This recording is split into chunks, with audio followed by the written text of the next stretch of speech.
Welcome back to America's Forum. I'm J.D. Hayworth. And I'm John Bachman. J.D., we talk so much here on this program about some of the intra-party rifts, I should say, in the Republican Party. But it's not just happening in the GOP. Politics in and of itself is a battle of ideas, personalities, ambitions, and it's not limited to one party alone, John. In fact, there is a fight brewing in New York that could damage an alliance between the mayor of New York City and that state's governor and signal a wider rift within the Democratic Party. Liberal New York City Mayor Bill de Blasio vowing to bring universal pre-kindergarten to NYC, his plan calling for a tax increase on the city's wealthy to fund the program. So he's asking Governor Andrew Cuomo to allow His Honor, the new mayor, to raise income taxes for 5 years on city residents who earn at least $500,000 annually. Now, Cuomo's running for re-election as New York governor. He wants to be viewed as a centrist. He'd like to see a full-day pre-K program enacted throughout the state, but he opposes the tax increase. And according to the website Capital New York, his office is putting pressure on supporters of de Blasio's plan to, well, change their mind. Cuomo's also come out in favor of charter schools, a position running counter to de Blasio's move to stop the expansion of charter schools in New York City. That position has come under so much fire. Yesterday, de Blasio backtracking slightly, saying all the city's children need to succeed no matter which type of school they attend. Now, many within the media and outside the media saying this split between these two New York Democrats highlights a growing difference on the future of the Democratic Party. And who better to talk about the Democrat Party than the man who joins us by Skype, Democratic strategist and host of The Good Fight, Ben Wikler. Ben, welcome back to America's Forum. I tried to lay out the parameters of this dispute. Are the facts basically right, or what's your take on the whole blow-up, if you will, between de Blasio and Cuomo? Well, first, thanks for having me, John and JD. It's always a pleasure to be here and to talk to your viewers.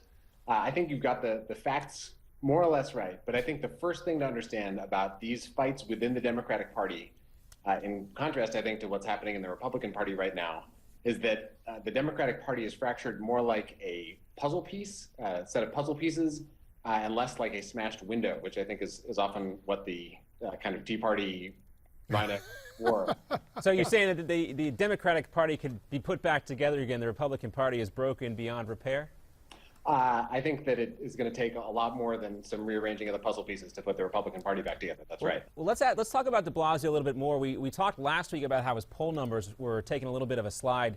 Is the honeymoon over for de Blasio in New York City? Is it time for him to, kind of put up or shut up in the city now?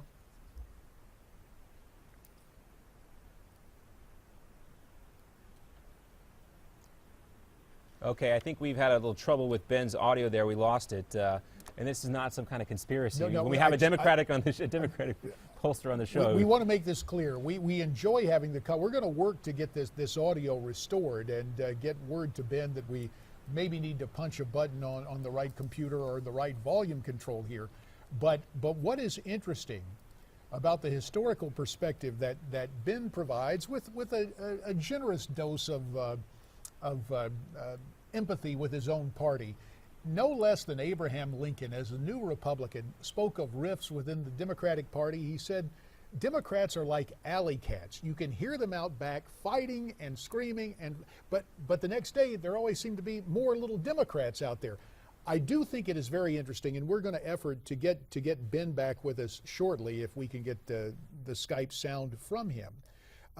When you take a look at this, you really see two elected Democrats looking at two very different agendas, uniting here on education, but going a different route. Look, Andrew Cuomo now, as governor of New York, understands that he has to, even upstate, he needs to win Republican votes. That's not the case in New York City.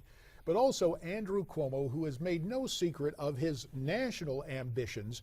You think about Democratic governors in the past in New York State, and though he might not say something immediately, Andrew Cuomo wants you to think not of his dad, Mario Cuomo, but of another Democratic governor by the name of Franklin Roosevelt.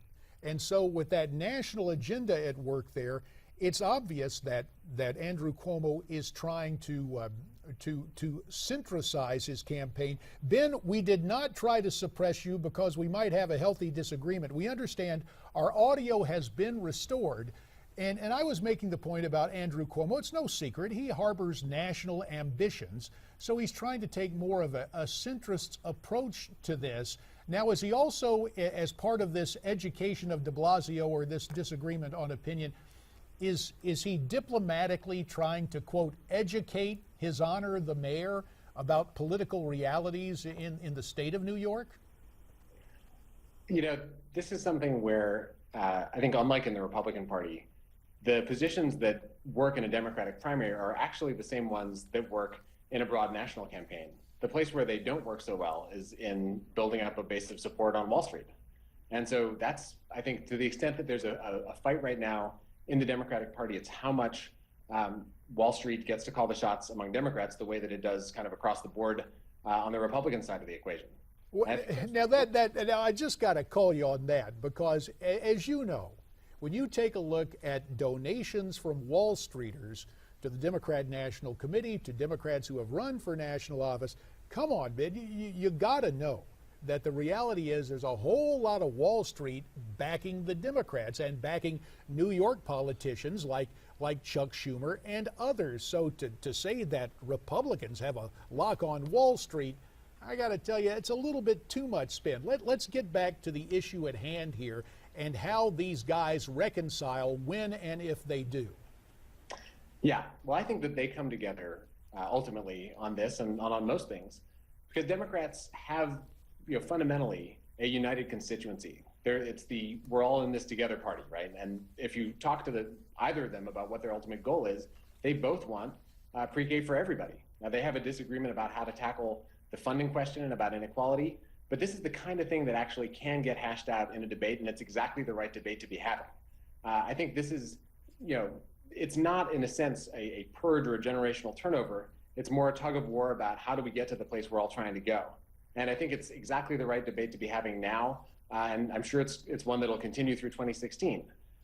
What I don't know is how you put together pieces that are fundamentally incompatible, and I think that's where the Democrats kind of have the edge in the Republican-Democrat civil war-a-thon at the moment. And which parts are you talking about there being fundamentally incompatible? Well, I think that there's an incompatibility between Republicans